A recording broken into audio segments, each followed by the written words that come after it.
안녕하십니까. 저는 2026학년도 경기도 유치원 특수교사 임용고시 최종 합격생입니다. 제가 이렇게 마이크를 잡고 지스쿨 합격자 특강 촬영을 하는 게 아직 실감이 안 나지만 지금부터 저의 삼수 과정을 하나도 빠짐없이 솔직하게 이야기해보자 합니다.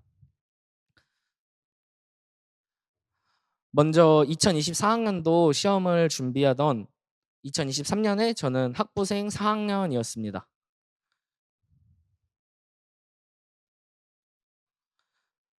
이제 다 핑계라고 생각하지만 4학년 때는 교생 실습도 나가고 졸업 준비도 해야 되고 여러 가지로 바쁘다 보니까 공부하기가 참 힘들었습니다. 그래서 학부생 때 현역으로 초수 합격하는 선생님들이 정말 대단하시다고 생각하고요. 기본적으로 저는 과목을 총 6개로 나눴습니다. 특수교육학, 유아교육학, 유아특수교육학, 그리고 장애인 등에 대한 특수교육법, 2019 개정 누리과정, 그리고 특수교육 교육과정 총론, 이렇게 6가지로 나눠서 생각을 했고요. 2024학년도 시험을 준비할 때 특수교육학은 서진 강사님 끝내주는 기본 이론 그리고 끝내주는 기출 분석 2가지를 인강으로 수강을 했습니다. 기출 분석은 끝까지 못 듣고 청각장애쯤에서 포기했던 것 같아요. 그리고 유아교육학도 인강 수강만 진행했고 유아특수교육학은 또 서진 강사님 유아특수교육학 인강을 수강했습니다. 그리고 이때는 장특법이랑 누리과정 총론은 아예 살펴보지 않았습니다. 그래서 2024학년도 시험을 준비할 때는 다른 그 어떤 것도 없이 오직 특수교육학, 유아교육학 기본 이론 인강만 수강을 한 상태로 시험을 봤고요. 당연히 이제 그때 당시 경기도 지역 컷이 1차 컷이 70.7이었는데 저는 딱 60점 받아서 한 11점 차이로 떨어졌습니다. 그래서 이때는 4학년이었고 처음 본 거니까 물정을 잘 몰라서 공부 열심히 안 했는데 이 정도 점수면 잘 본 거 아닌가? 그런 알량한 생각을 가지고 이제 2025학년도 시험을 졸업 후 올인으로 준비하게 됐습니다.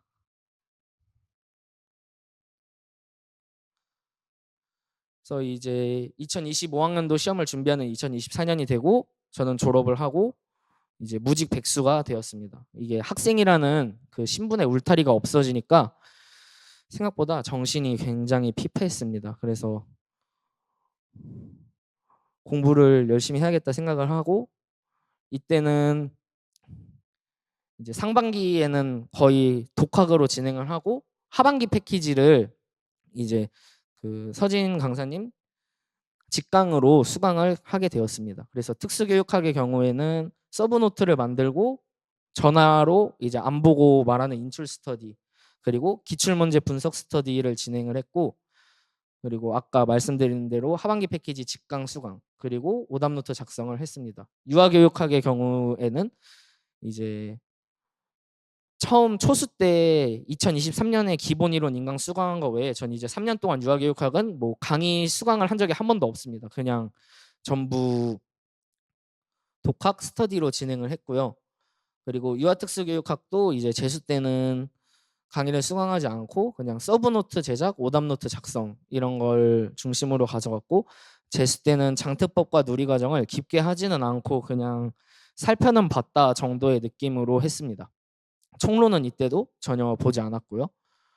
그래서 사람마다 성향이 다르겠지만 흔히들 뭐장 독립 성향과 장 의존 성향으로 나뉜다고 하잖아요. 저는 되게 사람을 좋아하는 장 의존 성향이어가지고 스터디에 의존을 많이 하며 공부를 했습니다. 그래서 특수교육학의 경우에는 내용을 이해하고 알아가는 재미가 커서 안 보고 인출하는 전화로 인출하는 이제 전화 인출 스터디를 중심적으로 했고 그리고 유아교육학의 경우에는 고등학생 때 뭐 선택 과목 약간 윤리와 사상 같다는 느낌을 받았습니다. 막 수많은 학자 이름들 단계 그런 거 암기해야 될 양이 너무 많다고 느꼈고 특수교육학처럼 이해하는 재미를 느끼지 못해서 유아교육학은 암기에 거부감을 많이 느꼈습니다. 그래서 이건 인출 스터디는 하지 못했고 스터디원과 전화를 하면서 자료를 보고 읽는 회독 스터디를 진행을 했습니다. 그리고 이때부터 끝까지 변하지 않았던 생각은 유아교육학은 공부 방식이 질보다 양이라고 생각을 해서 그냥 최대한 많이 한 번이라도 더 읽어보는 방향으로 진행을 했습니다. 그리고 이제 계속 언급한 뭐 전화 인출 스터디, 전화 회독 스터디 모두 제가 제작한 서브 노트를 기반으로 스터디를 진행했습니다.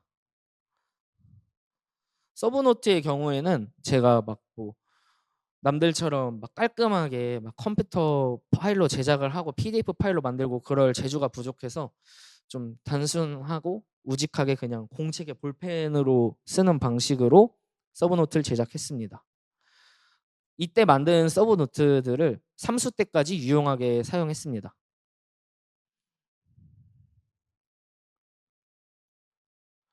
그리고 기출 분석 스터디를 진행했는데요.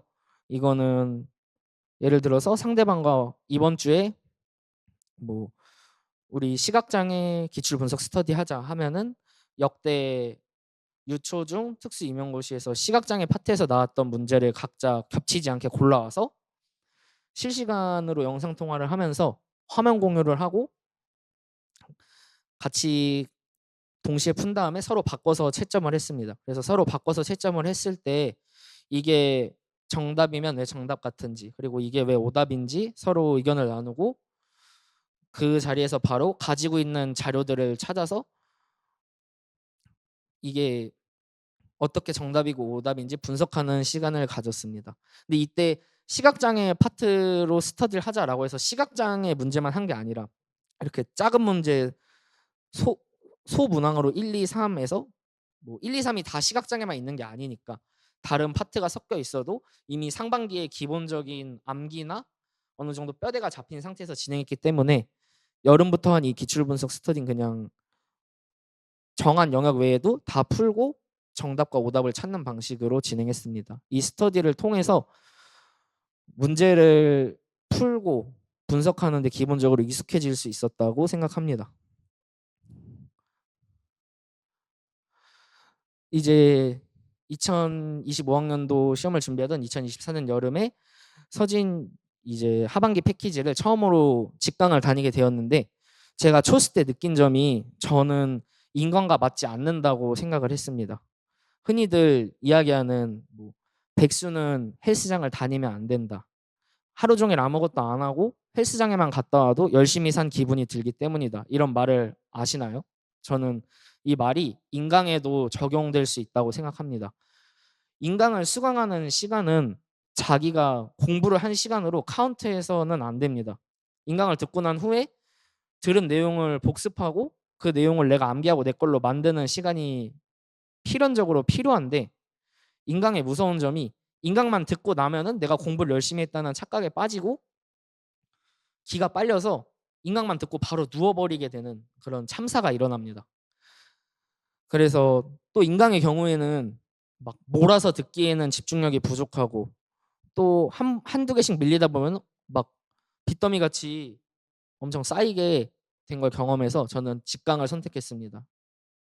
그래서 인강이 저와 맞지 않는다고 느꼈고 직강을 선택을 했는데 이게 정말 잘한 선택이었습니다. 2024년에. 왜냐하면 직강은 일주일에 한 번만 나가는 방식으로 운영이 됩니다. 문제풀이반의 경우. 모의고사반의 경우에는 2주일에 한 번 나가는 방식이고 그래서 일주일에 한 번 나가는 이 직강일을 기준으로 내가 일주일 동안 어떤 공부를 하고 그리고 직강의 범위에 맞춰서 진도에 맞춰서 공부 계획을 세우기 참 좋았다고 생각합니다. 그래서 이제 7, 8월 문제풀이반의 경우에는 제가 특수교육학에서 어떤 부분에 취약하고 어떤 부분을 어려워하는지 확실하게 알 수 있는 시간들이었습니다. 문제풀이반에서 서진 강사님께서 꼭 오답노트를 일주일 동안 작성해라라고 하셨고 저는 실제로 오답노트를 작성했습니다. 오답노트를 쓰면은 반복적으로 틀리는 부분을 알 수 있고 계속 틀려서 계속 오답노트를 쓰다 보면은 약간 그게 화가 나서 강제로 외우게 될 수 있습니다.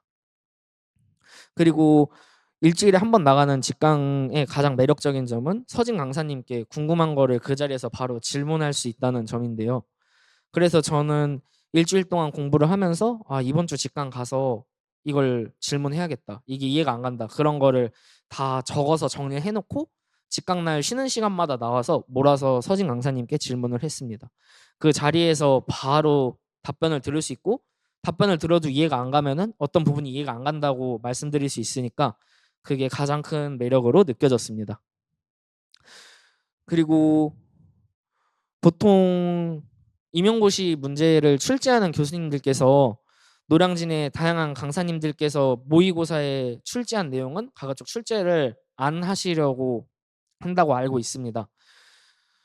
그런데 2025학년도 시험을 봤을 때 2024년 문제풀이반에서 나왔던 지체장애 파트의 내용이 그대로 실제 시험 문제에 출제가 돼서 제가 당시에 고사장에서 문제를 풀면서 속으로 소리 질렀던 기억이 있습니다. 또 지체장애 파트 같은 경우에는 유아특수 전공 선생님들께서 문제행동 중재나 뭐 정서행동 자폐만큼 열심히 보는 영역이 아닌데 이때 문제풀이반에서 풀었던 기억으로 제가 득점을 할 수 있었습니다. 그러니까 쉽게 말해서 문제풀이반에서 나왔던 내용이 실제 시험에 적중을 한 것이죠.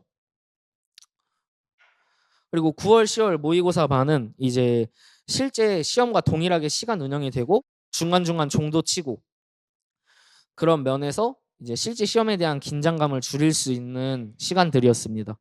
모의고사 반은 등수도 나오는데 물론 이 등수에 너무 집착하고 상처받고 그런 멘탈이 흔들릴 수도 있습니다. 근데 저는 등수를 통해서 적당한 자극과 동기부여를 받아서 많이 도움이 됐다고 생각합니다.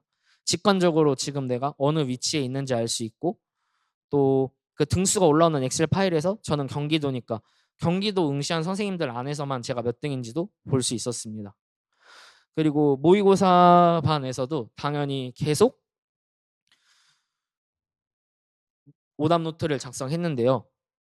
이제 24년에 하반기 패키지 동안 작성한 오답 노트는 26학년도 시험을 준비하던 저의 삼수 시절에도 저의 든든한 자산으로 활용할 수 있었습니다. 오답 노트가 정말 중요하다고 생각합니다. 그리고 모의고사 반의 가장 매력적인 점이 노량진의 그 어떤 강사님들도 다 유초를 묶어서 문제를 내는 경우가 많고 이렇게 유아특수만의 모의고사 문제를 따로 만들어 주시는 강사님은 서진 강사님밖에 없다고 알고 있습니다. 전공이 유아특수면은 서진 강사님을 선택하는 게 저는 선택이 아닌 필수라고 생각했습니다. 이렇게 개별적으로 유아특수 전공을 챙겨주는 강사님이 잘 없기 때문입니다. 이게 오답노트 제가 작성한 건데요. 위에서 보여드렸던 서브노트랑 마찬가지로 그냥 아날로그 스타일로 이제 볼펜으로 한 땀 한 땀 장인 정신으로 썼습니다. 정말 이 서브노트 오답노트 꾸역꾸역 만들면은 이게 제 자식같이 느껴집니다. 이걸 막 어디든 들고 다니게 되고 실제 고사장에 가서도 당일날 봤던 게 다 제가 볼펜으로 한 땀 한 땀 만든 노트였습니다. 막 사람에 따라서 남이 만든 서브노트 받아서 자기가 좀 튜닝을 하거나 그런 식으로 활용을 하는 분들도 많은데 저는 뭔가 그렇게 하면 눈에 잘 안 들어오고 정이 안 간다고 해야 하나 그런 느낌이 들어서 제가 이렇게 좀 남들은 알아보기 힘들지라도 저의 스타일로 만든 노트를 적극적으로 활용했습니다. 그래서 2025학년도 시험 1차 결과는 이제 그때 경기도 지역 컷이 66.33이었고 저는 72점을 받아서 컷 플러스 5.7점 정도를 받았습니다. 그래서 그때는 그것만 해도 너무 벅차고 기뻤습니다. 왜냐면은 제가 3번 응시한 2024, 2025, 2026학년도 3가지 시험 중에 2025학년도 시험이 1차 난이도가 가장 어려웠기 때문입니다. 그래서 그때 고사장에서 나와서 너무 어려워가지고 이거 안 됐겠다 그런 생각이 많이 들었는데 그래도 한 컷 플러스 6점에 근접하게 붙으니까 이게 되는구나 하면서 되게 뿌듯했던 기억이 있습니다. 그리고 이제 서진 하반기 패키지를 직강으로 다닐 때 가장 매력적인 부분이 2차 준비를 무료로 제공받을 수 있다는 점입니다. 정조희 강사님의 2차 강의를 인강이든 직강이든 하반기 패키지를 직강으로 수강한 사람들은 무료로 제공받을 수 있고 거기에다가 서진 강사님, 정조희 강사님 그리고 현직 교사분 이렇게 세 분께 총 2번 대면으로 만나서 2차 피드백을 받을 수가 있습니다. 이 점이 가장 큰 메리트라고 느껴졌습니다. 하지만 저는 2025년도 시험을 준비할 때 제가 1차를 붙었을 거란 확신이 없어서 1차 결과 나오기 전까지 2차 준비를 게을리했습니다. 그때 정주희 강사님께서 1차 결과 나오기 전까지가 골든타임이다 이런 말씀을 해주셨는데 저는 그때 당시 그 골든타임을 땅바닥에 갖다 버렸습니다. 그래서 얼결에 1차 시험을 붙고 2차 준비를 시작을 했는데 제가 대학 4년 동안 다니고 여기 노량진을 다니면서도 가장 많이 들었던 말이 유아특수교육 전공에는 남자가 별로 없고 남자가 희귀해서 2차 시험에서 잘 떨어뜨리지 않는다. 남자는 2차 프리미엄이 있다. 이런 말을 정말 많이 들었습니다. 그래서 그 말만 듣고 약간 마음을 안일하게 가지는 좀 잘못된 선택을 했습니다. 또 제 개인적인 성격이 낯가림이 별로 없고 타인 앞에서 말하는 거에 두려움이 없다 보니까 2차 시험에 대한 근거 없는 자신감도 있었습니다. 그래서 2025년도 시험을 준비할 때 2차는 한 명의 선생님과 1대1 짝스터디로 처음부터 끝까지 대면으로 진행을 했고 그리고 노량진에 와서 2번 대면 피드백을 받은 게 당시 저의 2차 시험의 전부였습니다. 막 정주희 강사님의 인강을 처음부터 끝까지 수강하지도 않았고 뭐 흔히 남들이 만드는 면접 만능 틀 이런 거 뭐 수업 만능 틀 그런 것도 안 만들고 그냥 근거 없는 자신감에 취해서 그렇게 2차 시험을 보러 갔습니다. 그렇게 저한테 어떤 일이 닥칠지도 모르고 2차 시험 끝나고 열심히 놀러 다니고 2차 결과 최종 결과 나오는 날이 되었습니다. 그래서 여기 보시면은 2025학년도 시험 경기도 컷이 155.8이었습니다. 근데 저는 154.730으로 1.07점 차이로 최종 탈락을 했었습니다. 그래서 이때 그 근거 없는 자신감이 가득해가지고 막 붙겠지, 붙었겠지, 막 이렇게 오만한 생각이 가득 차 있었었는데 1.07점 차이로 떨어지니까 진짜 나라 잃은 기분, 하늘이 무너진 기분이었습니다. 막 물론 뭐 0.2점, 0.3점 막 더 소수점 차이로 떨어지는 분들도 많은데 제가 너무 기대가 컸어가지고 그때 실망감이 되게 컸던 것 같습니다. 그래서 여기서 기습 꿀팁을 드리자면은 진짜 최종 합격 창을 보기 전까지 절대 기대를 하면 안 됩니다. 사람이 기대가 크면 실망이 크기 때문에 자기가 막 1차 컷 플러스 15점을 받았어도 최종 합격 보기 전까지 아직 모른다, 아직 모른다, 정진, 노력 이렇게 절대 기대를 하면 안 됩니다.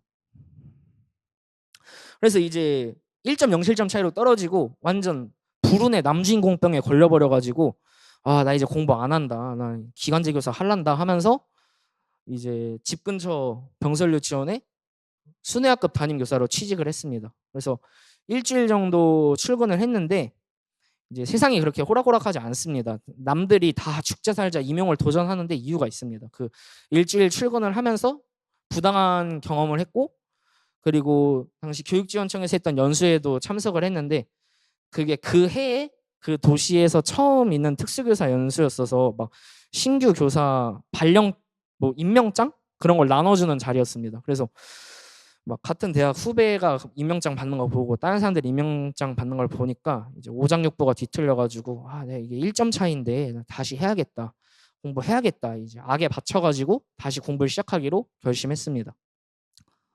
근데 또 어디 가서 너 요새 뭐하고 지내? 이러면은 난 백수 고시생이야 막 이렇게 얘기하기가 너무 싫어서 머리를 굴리다가 이제 동네 초등학교 늘봄 교실에서 하루 2시간 근무하는 협력 강사 자리가 나가지고 거기 취직을 하게 됩니다. 그래서 일병행이라 하기 뭐하긴 한데 26학년도 시험은 일병행으로 준비를 시작하게 됐습니다. 근데 이때 이 협력 강사 취직을 한 게 결론적으로 제가 가장 그 1년 동안 잘한 선택이었습니다. 왜냐하면 경증 자폐 학생을 1대1로 지원하게 됐는데 그 학생도 학부모님도 저랑 너무 잘 맞는 분들을 만나서 특수교사라는 직업 자체에 굉장히 큰 동기부여를 받았기 때문입니다. 그래서 이제 2026학년도 시험을 준비할 때는 이제 진짜 마지막이다 그런 생각으로 이제 2024년에 막 썼던 책이랑 이런 거 버릴 거 버리고 뭐 새로 살 거 새로 사고 이제 재정비를 하게 되고 2025년 3월부터 다시 본격적으로 공부를 시작했습니다. 저의 2024년을 돌아봤을 때 특수교육학보다 일반 유아교육학에 부족함이 많다고 생각을 해서 유아교육학은 작년에 만들었던 서브노트 말고 좀 새로운 자료를 만들고 새로운 스터디를 해야겠다고 생각을 하고 시작했습니다. 진짜 너무 속상해서 죽을 것 같았는데 또 하니까 어찌어찌 또 시간이 가고 안 죽어요. 안 죽어. 그래서 2026학년도 시험을 준비할 때는 이제 저는 그냥 뭐 다른 데 들쓰시고 다니지 말자, 그냥 이제 근본 클래식으로 또 서진 강사님을 선택했고 하반기 패키지를 또 선택했습니다. 근데 2024년에는 하반기 패키지가 다 주말에 직강이었는데 2025년에는 갑자기 평일로 직강 날짜가 바뀌어서 또 일을 시작해서 못 가네 이거 어쩌지 했는데 뭐 이제 또 막 아까 처음에 말씀드린 게 막 저는 인강이랑 안 맞습니다 이랬는데 또 상황이 그렇게 되니까 인강도 어떻게 또 활용을 해서 문제풀이반은 인강을 들었고 모의고사반은 어차피 5번만 나오면 되니까 일하는데 사정을 말씀드리고 모의고사 나면 빠져서 모의고사만 직강으로 왔습니다. 그리고 이제 유아교육학 공부에서 좀 많은 변화가 생겼는데요.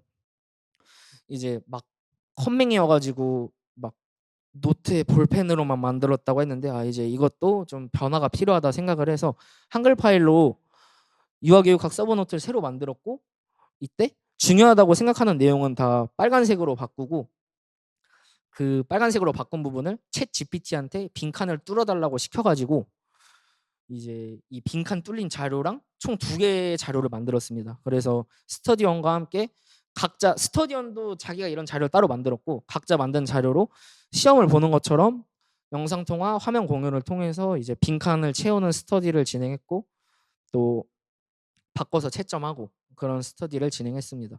이렇게 한 이유는 삼수까지 했음에도 유아교육학은 백지 인출, 통 구두 인출이 안 돼서였습니다. 그래서 절충안으로 선택한 빈칸 채우기 스터디였는데 이 부분도 도움이 많이 되었다고 생각합니다. 이제 여기가 이제 되게 중요한 부분이라고 생각하는데요. 나는 유아특수니까 뭐 시각, 청각, 지체, 보완대체 이런 거 좀 대충 봐도 되지 않을까? 특수교육 공학 안 나오지 않을까? 뭐 특수교육학에서 그렇게 생각하고 일반 유아교육학에서는 뭐 이런 학자까지 내가 알아야 되나 이런 거는 일반 유아 전공 사람들이 보는 거 아닌가? 나는 유아특수니까 유아특수 이런 거 안 나오니까 그렇게 생각하면 바로 폐가망신의 지름길입니다. 그냥 버리는 거 없이 다 봐야 된다고 생각합니다. 이게 특히 초수도 아니고 재수고 삼수면은 진짜 꼼꼼하게 봐야 됩니다. 왜냐하면 보통 유아특수 전공 선생님들이 잘 안 보는 부분이 많은데 그러니까 남들이 못 맞추는 데서 제가 맞추면 거기서 변별점이 생기고 고득점을 하는 거라고 생각합니다. 그리고 2025년 이제 그 가을에 제가 운이 좋게 커뮤니티에서 중특 선생님과 1대1로 특수교육학 짝스터디를 진행하게 됐는데요. 이게 정말 운이 좋았습니다.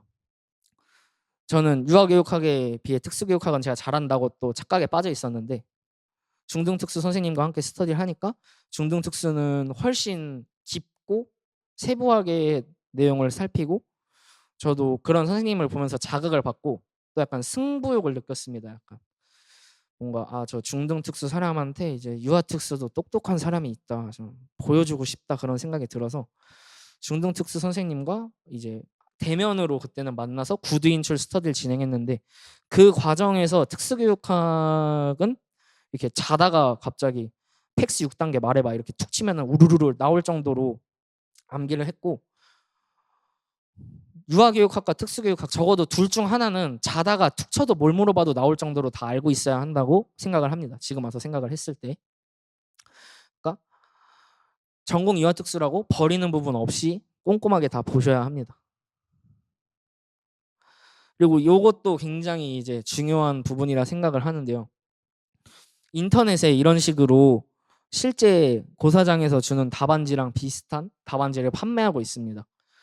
아까 언급을 안 했는데 재수 때도 이 답안지를 구매를 해서 최근 10년 유아특수 기출문제를 전부 저만의 모의고사처럼 교직 논술까지 빠짐없이 다 이렇게 손으로 쓰면서 준비를 했습니다. 이게 계속 하다 보면 손이 되게 아프고 이렇게까지 해야 되나 싶은데 이 실제 답안지랑 비슷하게 시간을 걸어두고 하는 과정이 실제 시험에서 긴장감을 많이 낮춰주고 또 실제 시험에서 시간이 부족한 참사가 일어나지 않게 만들 수 있었다고 생각합니다. 그리고 교직 논술은 무조건 많이 쓸수록 느는데 기왕 한번 쓸 때 이 실제 답안지랑 비슷한 답안지에 쓰는 게 훨씬 도움이 됐다고 생각합니다. 그래서 이 답안지 사는 거 그렇게 안 비싸니까 돈 아까워하지 마시고 꼭 구매해서 연습하시는 걸 추천드립니다. 그래서 삼수 때도 이제 모의고사반은 직강을 선택했고 역시나 모의고사반은 많은 도움이 됐습니다. 저는 재수 때보다 많이 올라간 등수를 보면서 기분이 좋았고 또 중등하고 당연히 분리돼 있고 또 초등하고도 분리돼 있는 그런 유아 특수만을 위한 모의고사는 지스쿨 서진에서만 가능했습니다. 그리고 이제 장특법, 누리과정, 총론 이게 이제 여기다 얼마나 시간을 투자해야 되나 많은 분들이 고민을 합니다. 저도 그랬었고 특히 총론은 2025학년도 시험, 2026학년도 시험 전까지는 유아특수에서 출제된 역사가 없었습니다. 근데 2025, 2026 2년 연속으로 총론이 출제가 됐습니다. 한 1.2점씩. 그래서 저는 결국 끝끝내 총론에서 총론을 맞추지 못했는데 이제 난 진짜 고득점을 하고 싶다라는 마음이 있으면 총론까지 봐야 하는 시대가 왔다고 생각합니다. 그리고 누리과정은 하다 보면 그렇게 내용이 많지가 않고 잘 외워져서 저는 9월, 10월에만 봤고 처음에는 필사를 하다가 나중에는 아예 안 보고 5가지 영역을 다 백지인출할 정도로 암기를 했습니다. 왜냐면은 재수 때 1점 차이로 떨어졌는데 그때 누리과정으로 2점을 날렸었습니다. 교육과정에서. 그때 누리과정 2점을 맞췄으면은 제가 지금 1년 일찍 이거 합격자 특강을 찍고 있었을 수도 있습니다. 그래서 누리과정도 절대 놓치지 말고 장특법은 사실 애매하긴 합니다. 유아특수 안 나오는 해도 많고 근데 또 사람 일 모르는 거니까 장특법 자료 지스쿨에서 잘 만들어서 나눠주니까 또 뭐 상반기 패키지든 하반기 패키지든 뭐 하나라도 사서 들으면은 장특법 강의는 또 무료로 제공이 됩니다. 그럼 거기서 뭐 역대 나왔던 부분이라든지 유아특수에서 나올 법한 거 그리고 삼수 때는 또 정조희 강사님이 해주시는 장특법 특강을 들었는데 또 아주 귀에 쏙쏙 들어옵니다. 막 앞글자 따서 이렇게 외우는 것도 잘 알려주시고 장특법은 그 정도. 아무튼 장특법하고 누리과정 총론은 약간 9월, 10월에 이제 막판 스퍼트 올릴 때 계속 보면 좋을 것 같습니다. 막 하루 종일 공부하고 지칠 때 약간 이렇게 사이드 메뉴 느낌으로. 그리고 이제 재수랑 삼수 때 흔히들 많이 사용하시는 열정품은 타이머 어플을 활용을 했는데 이제 기본적으로 특학, 일반유아, 유특, 장특법, 누리과정 이렇게 5개로 나눠서 공부하는 시간을 카운트했고 여기 한 달 단위 이 앱에서 달력을 보면 재밌는 게 하루에 4시간 이상, 7시간 이상, 10시간 이상에 따라서 이 달력의 색칠이 진하게 되는 정도가 다릅니다. 그래서 요 달력을 진하게 색칠을 할 때마다 굉장히 뿌듯함이 커지고 그런 재미를 느낄 수 있습니다.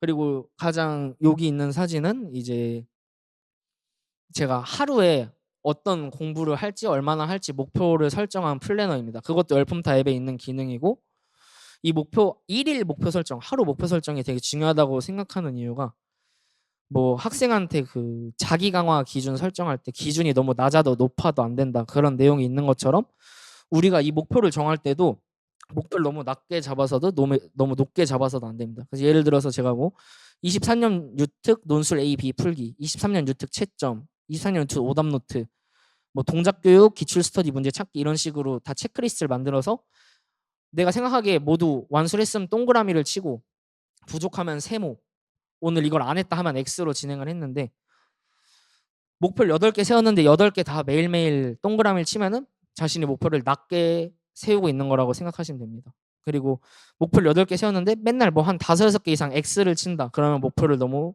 높게 잡고 있는 것입니다. 이상적인 거는 한 8개의 목표 세웠을 때 2, 3개 정도는 세모나 X가 나와야 딱 알맞게 힘들게 최선을 다한 목표를 세우고 있다고 생각합니다.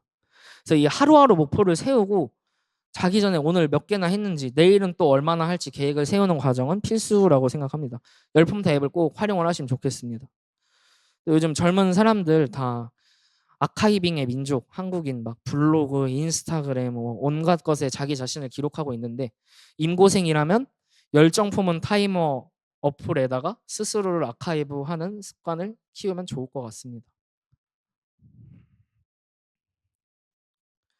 이렇게 2026학년도 시험을 보러 갔고 이제 TO가 굉장히 많이 줄었습니다. 2025학년도 시험은 경기도 53명 뽑았는데 2026학년도 시험은 15명으로 3분의 1보다 더 줄었습니다. 그래서 그때 TO 보고 정말 우울했는데 그래도 포기하지 않고 어떻게 해가지고 이제 경기도 26학년도 컷이 70.33 근데 저는 82.67점으로 컷 플러스 12.34를 받게 되었습니다. 난이도가 또 2025학년도보다 2026학년도가 쉬웠어가지고 막 특수교육 커뮤니티 그런데 이번에 시험 난이도 너무 쉬웠는데 뭐 컷 한 75점 80점 될 것 같다 또 이렇게 센 척하는 글들이 엄청 올라와서 많이 또 멘탈이 흔들렸었습니다. 결과 나오기 전까지 막 이거 컷 80점이면 어떡하지 막 하면서 그래서 커뮤니티도 시험 결과 나오기 전까지 좀 안 들어가는 게 정신 건강에 좋은 것 같습니다. 그래서 이제 1차 컷 플러스 12.34면은 막 진짜 안정적인 점수다.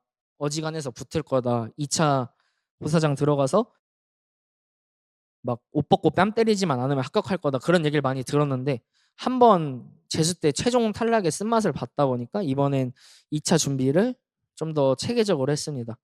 가장 큰 차이가 삼수 때는 이 면접 만능 틀을 만들었습니다. 경기도 지역은 2차 시험이 가장 까다롭기로 유명한데요. 그렇기 때문에 경기도 교육 시책을 암기하는 게 정말 필수적입니다. 제가 재수 때는 시책 공부를 열심히 안 해서 면접에서 많이 감점을 당했는데요. 재수 때 아마 면접이 40점 만점에 31점 몇 이렇게 많이 깎였었습니다. 그래서 이번에는 시책을 기반으로 만능 틀을 만들었습니다. 그래서 어떤 질문에 어떤 내가 답변을 하더라도 그 답변의 시책 내용을 끼워 넣어서 답변할 수 있도록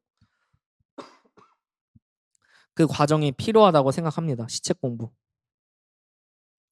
그리고 스터디의 경우 재수 때는 한 명의 선생님과 1대1로 처음부터 끝까지 짝 스터디를 진행했는데 거기서 아쉬움이 많이 남았습니다. 뭔가 다양한 사람의 피드백을 받을 필요가 있다고 생각을 해서 삼수 때는 제가 고정적으로 가져가는 2차 스터디 그룹 외에도 커뮤니티에 1대1 약간 번개성 스터디를 올려서 꼭 경기도 지역이 아니어도 뭐 서울이나 인천 응시자 선생님들도 만나서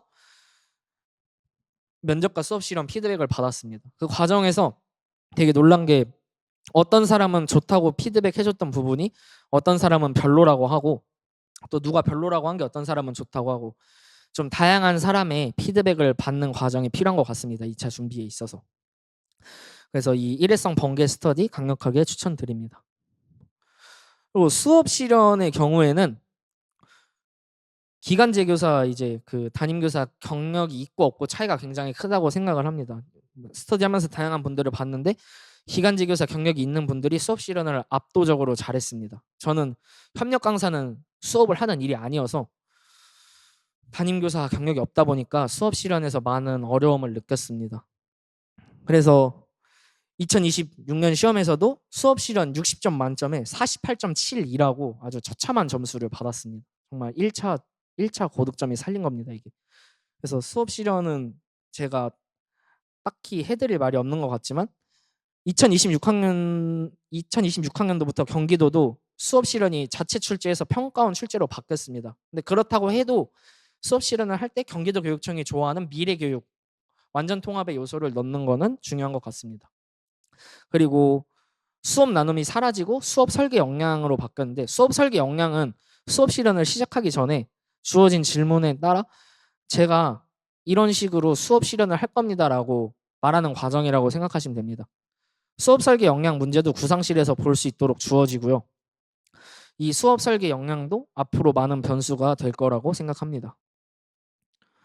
그리고 2차에 있어서 아까 재수 때도 말씀을 드렸다시피 저는 낯가림이 별로 없고 활발한 성격이어서 2차에 자신감이 있다고 말씀드렸는데 또 저랑 반대로 수줍음이 많고 숫기가 없는 분들은 2차에 굉장히 많은 공포랑 어려움을 느끼시는 경우가 많습니다. 근데 2차 시험은 쉽게 말해서 MBTI가 E냐 I냐 그런 문제로 갈리는 게 아닙니다.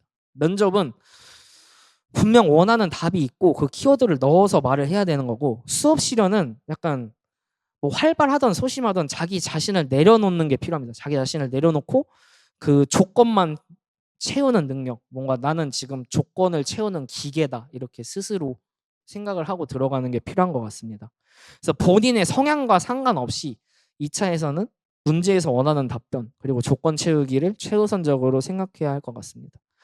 근데 이제 남들이 막 1차보다 2차가 더 어렵다, 저는 이런 말을 사실 별로 안 좋아했고 공감하지 못했습니다. 근데 실제로 이렇게 경험을 하고 나니까 1차보다 2차 시험 준비가 어려운 게 맞습니다.